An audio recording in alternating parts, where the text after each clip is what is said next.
Live from Utrecht, this is Bitcoin Explained. Hello and welcome back to Utrecht. Thank you, Sjors. This is the first time in a long time that we're recording live in Utrecht, I think. Yes. Something about El Salvador and other places. Zurich. Zurich, yep. Yeah, so we're back. We're back in cloudy, rainy the Netherlands. Actually, today it's nice. Half clouded. Not compared to El Salvador, though, Sjors. I don't know. I haven't been there. So Okay. today we're gonna talk about you really scraped the bottom of the barrel for this one. I did? We're running out of like the main topics, and now you're looking in the dents of Bitcoin talk for remaining stuff that we can discuss in this podcast. Well, can't you? That's one way to bring it. The other way would be to say, did you know that Bitcoin was attacked? Oh, that's a much better and angle. That the media is hiding this from us because they haven't been talking about it. It's a cover-up. Yeah, But we're going to bring the truth. We're gonna bring you the truth on this episode on the attack that was happening on Bitcoin. It was the attack of the fake peers. The attack of the fake peers. It almost sounds like a movie title, even. Yeah, I mean, there's David Garrick's book, Attack of the 50-Foot Blockchain, but this is the Attack of the Fake Peers. Yep. All right, so Sjors, I think I'm just gonna give you the stage on this one. What was the attack? What is the attack of the fake peers? What happened, Sjors? Well, it was a cold day in July. No, so somewhere in July. So it must have been in the Netherlands if it was cold. Exactly. Now, somewhere in July, what people started noticing, people who are running nodes, is that sort of random people were connecting to them. Now, of course, this happens all the time, but these random people that were connecting to them would connect to them and then send, I think it was 500 messages, and each of those 500 messages would contain 10 addresses that were supposed to represent other nodes in the network. And that's so quite when unusual. you say addresses, you mean IP addresses in this context. Yes, that's right. So they would connect you and say, hey, did you know about these 10 IP addresses? And did you know about these 10 IP addresses? And they would just do that 500 times, and then they would disconnect.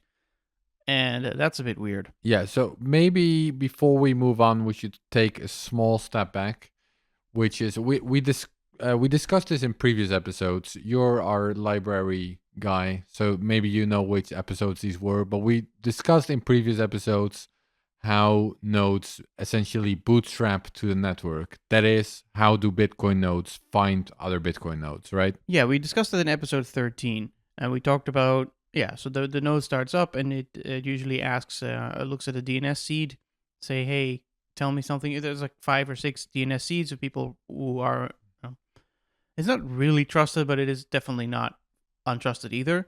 They get a list of nodes to connect to, and then your node will just randomly try a couple and others and others. Yeah, and now you're using the word node, but these are also IP addresses, right? Yes. Yeah, so you start with a small group of IP addresses, and then from there, the nodes you connect to, they will share more IP addresses of other nodes with you, and that's how you connect to more nodes, and that's sort of how the network forms, right? So there are messages between nodes sharing IP addresses about other nodes. That's right. Yeah. Right. And it's these messages that you just explained were being spoofed. Is that the right way to put it? Well, the messages are real, but the content was nonsense. So indeed, you would a node would connect to you, and they would send you a bunch of addresses, but it turns out those addresses were just random numbers. So an IP address, is just a number, but 1 to 255, and then another number 1 to 255, etc. 4 numbers usually with IPv4, and those numbers were just randomly generated. So if you were to map them out, you would see they were all over the spectrum, and that's not actually what the internet looks like, because a lot of IP addresses are not used at all, and so it included IP addresses that just cannot exist. So clearly they were artificial IP addresses, and the problem with that is that then the odds of there actually being a node there is not that good, right? Because if you're just making up a random IP address, then there might not be a node there. The whole point of gossiping the nodes is that you get actual nodes, and not just, because if you could just try random IP addresses yourself if you wanted to. Right. So there were nodes on the network that were sharing random IP addresses with other nodes on the network. And that's what we're defining as an attack here, because the IP addresses that they were sharing were just random numbers, and they didn't actually point you to a real Bitcoin node, right? Yeah, and apparently, according to the people who did some research on it, it happened on a fairly large scale. So these people were connecting to lots and lots of nodes in the network, at least to the nodes that are listening. Because one of the things is if you're starting a node, you might not be listening to the outside world. It depends, especially if you're behind a router. It's not always the case. But if your node is listening to the outside world, then what it does is it actually tells its peers its own IP address. So if the first time you connect to another node, you're saying, "Hey, by the way, this is my IP address. Please spread the word." And do you say it's yours, or do you just give an IP address? I think you just give one, right? And the other node doesn't really know, but you can give up to 10, and that's kind of the mechanism that this attack is exploiting. It is kind of saying, "Hello, here's 10 IP addresses," and the usual assumption is if that's a new node, then the first one is probably that node. So they're kind of abusing the way that nodes used to introduce themselves to the network, because once your address has been gossiped around, then people can connect to you and give you good stuff. All right, so I'm running a listening node. I don't think I actually am, but as a matter of example, Sjors, I'm running a listening node. Yeah. Now, there is this other node that we just explained that is sharing random IP addresses. So it's sharing that with my node. And we just defined this as an attack. Why are we defining this as an attack? What's the problem for me or for my node? How am I a victim of what's going on? Well, it's not a big problem for your node in reality. So it's kind of a mild attack, you could say. It, at least in terms of, it's not an attack that would kill your node in any way. It would just get these IP addresses, and then, we talked about in earlier episodes, I think. Anyway, when a node gets a list of IP addresses, it puts them in a bunch of buckets and shuffles them around and makes sure that it doesn't listen too much to like the same source. And so, you already have lots of IP addresses from earlier, from honest nodes, so most likely it won't bother you too much. You might connect to a few nodes that don't exist. You're just wasting some of your time, but not a huge amount. Oh, but I would connect to these eventually IP addresses, yes. Or would I just notice? Would my node just notice that these aren't nodes and just disconnect immediately? Well, but that process takes time, right? So okay, yeah, your that's node, what I'm asking. Yeah, your node is keeping a list of nodes of IP addresses that it could potentially connect to if it needs more connections. Got it. So and then it'll go through that list that is a useless list, basically. Right. So it's wasting some of my resources. It's wasting some of my sources because my node is storing IP addresses that aren't real Bitcoin node IP addresses. So I guess that's a little bit of waste there. And then once in a while, I'll try to connect with a node, and that's a little bit of bandwidth waste. Yeah. And that's sort of it. Yeah. So that at the individual level, this is not really, you could call it an attack. It's like a kid throwing a little pebble at you. You could tell the kid, "Hey, you're attacking me," and you could shoot the kid. But usually we just, keep walking. Got it. And nobody noticed it, right? Most people who are not actively looking at their node would have not even known this attack happened. So that's good. So then why would an attack, I think that's the next question, why would an attacker even bother then? Because clearly someone was bothering to do that. So what is the potential benefit of this type of attack? So there's two people who wrote a paper, Matthias Grundmann and Max Baumstark, and we'll link to it in the show notes from, I believe, the Karlsruhe Institute of Technology. And the department is the Institute of Information Security and Dependability. And I guess that might give a little hint. So what they're guessing is that this attacker was not so much trying to destroy the network as if trying to map the network to get a sense of how well nodes are connected to each other. And the reason they can do that is because when you receive these 10 IP addresses, you will forward some of them to some of your peers, but not all of them. So you get some exponential decay where you send them to your neighbors, and their neighbors send some of them to their neighbors. And so if you're the attacker, then and you're also just running regular nodes, then eventually you'll hear some of the echo of your own attack, basically, because your peers will eventually relay it back to you. And by looking at this echo, you can determine a little bit of what the network looks like, the shape of it, how well connected it is, how robust it is. Right. So in the same way that individual transactions, for example, make their way through the network by nodes forwarding the transaction to other nodes, they are also forwarding these IP addresses to other nodes.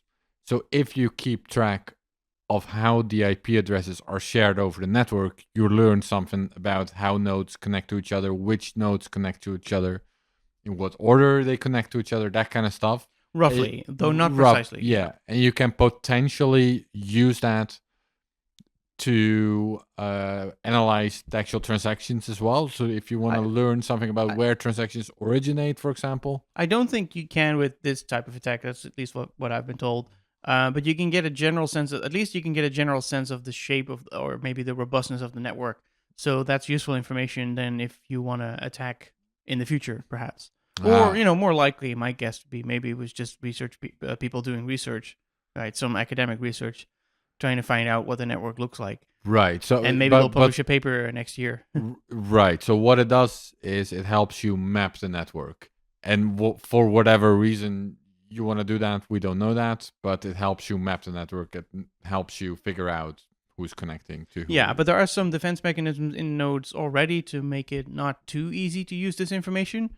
So, for example, one thing is if you're telling a node a bunch of IP addresses, it's not immediately going to connect to all of them, because that would be kind of obvious. And it doesn't relay all of them, and there's some time delay in when it relays some of them.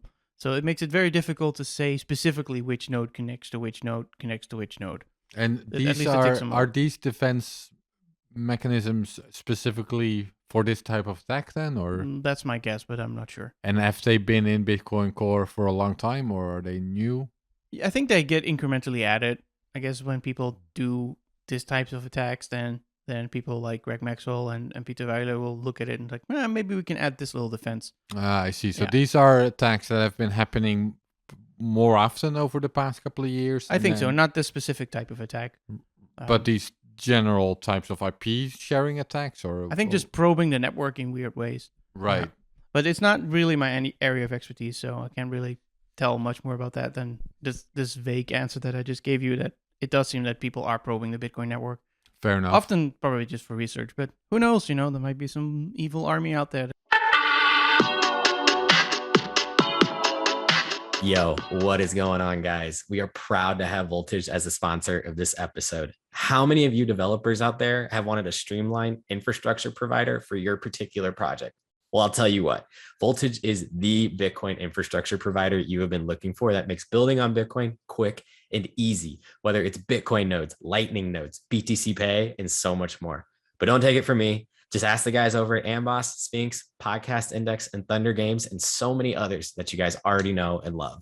Their enterprise-grade products make it fast and easy to build, deploy, and scale your next project. So make it easy on yourself. Even normie plebs can use the dashboard or API. Don't wait before the next block confirmation. Let your team focus on building great products and let Voltage handle all the rest. Voltage is your go-to zero management Bitcoin infrastructure solution. Yo, what is going on, plebs? We're going to take a break from our programming to tell you about the resurrection of our print magazine, starting with the El Salvador issue. Starting this fall, Bitcoin Magazine will be available on newsstands nationwide and at retail stores such as Barnes and Noble. Don't want to get off your couch, though? No problem. You can also go to store.bitcoinmagazine.com. So skip the line and get each issue shipped directly to your front door with our annual subscription. I'm talking 4 issues a year that contain exclusive interviews and profiles with leading Bitcoiners, actionable insights on the state of the market, breaking news and cultural trends, along with powerful photos and artwork from the best artists in the world. Subscribe today and get 21% off using code podcast at checkout. That's PODCAST podcast at checkout. So is there a solution? Is there a definitive solution? Is this even a concern that developers feel like deserves a solution? So there is indeed a countermeasure that's been added. This was already, like we said, it wasn't a so that's kind of the cliffhanger we can end on. But first, let me explain what the countermeasure is. The countermeasure basically says that normally, like when people are acting nice, they will connect to you and they'll send you one IP address, namely their own, and then occasionally they'll send you some other IP addresses, but not very frequently. And the people have measured the average speed. I think it's like once every 20 seconds on average, or something like that. And so this defense mechanism Once in every 20 seconds, an average node will share an IP address with a peer. Yeah, might be a different number, but anyway, Something like there's that. some average Something number. in that ballpark. Yeah. And so you can use that by introducing a sort of a rate limiter. So a rate limiter basically says, okay, when a new node connects to me, I'll allow it to send me one address immediately, and then I'm going to allow it every 20 seconds up to one address. So it just tracks how many seconds have gone by, and if it's sending too many addresses, it'll just ignore the new ones that go over this rate limit. So it's not, you don't get punished for it. But this way, when somebody connects to you and sends a fire hose of addresses to you, you just ignore all of them. Right. Except the first one. Now, there are cases when nodes actually want to receive addresses from their peer, and there's a special message from that. So if somebody connects to you and you say, please tell me addresses, like give me up to 1,000, then, of course, you will not rate limit the response. Right? You'll make sure that they can actually give you those addresses. But if it's unsolicited, then you rate limit it. Sure. And that's the So defense. it's rate limited unless you override that limit. Yeah, and that simple pretty enough. much gets rid of this attack. Now, the interesting part is that apparently Is this the cliffhanger? This is the cliffhanger. Nice. That this fix was added before the attack happened, a few weeks before, or even just 1 week before. So the fix was added in Bitcoin Core. Yeah, so not released. It was just in the no, it wasn't even merged. So it was an open pull request. Right. So that means it proposed change to Bitcoin Core, and it was open. And then I think a week later or so, that attack happened, and it was then merged like a couple weeks later. But it wasn't. It's been released now in version 22.0. Right. So the problem was anticipated. A solution was developed, and before the solution was actually deployed, the problem was abused. Yeah, so it almost sounds like somebody saw the solution and thought, maybe I can do this attack, right? Or perhaps somebody was already planning this attack and then thought, oh shit, I better do it now because it won't be possible anymore soon.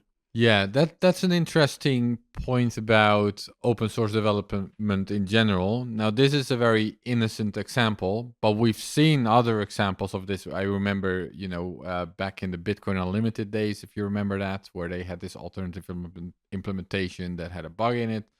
And then it was the bug was fixed, but before the fix was deployed, the bug was exploited by somebody. Exploited, and it brought down all the Bitcoin Unlimited nodes at that time. Yeah, so around 2013 on Bitcoin, something similar, didn't happen, but could have happened. Where I think the OpenSSL library was made, so basically was made stricter in a soft fork by saying, okay, the signatures have to be some positive number or not a negative number, some constraint on the signatures.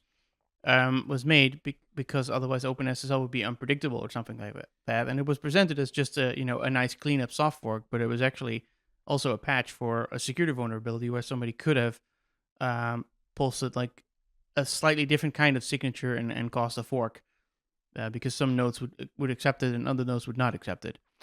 So yeah, this is a very interesting problem. I think it has happened a few times before, and it seems like the overall solution from Bitcoin Core developers is to sort of pretend that it's not a big deal until people have actually downloaded and used the software, and then later they'll reveal that it was actually a much bigger problem that at least in those examples that seems to have happened. Yeah, and that's of course not ideal because in open source development you want to be very transparent about things you're changing because if you're being not transparent about fixing a critical bug, then maybe you're also not transparent about adding inflation, right? So it's delicate balance. Well, that's another example actually. There was also the inflation bug a couple of years ago, and that was another example where the fix was presented as something very unimportant. Well, no, it wasn't presented as something. It was presented as important, but it was not the full truth, right? It was presented as this will crash your node, this bug, and we fixed a bug that can crash your node,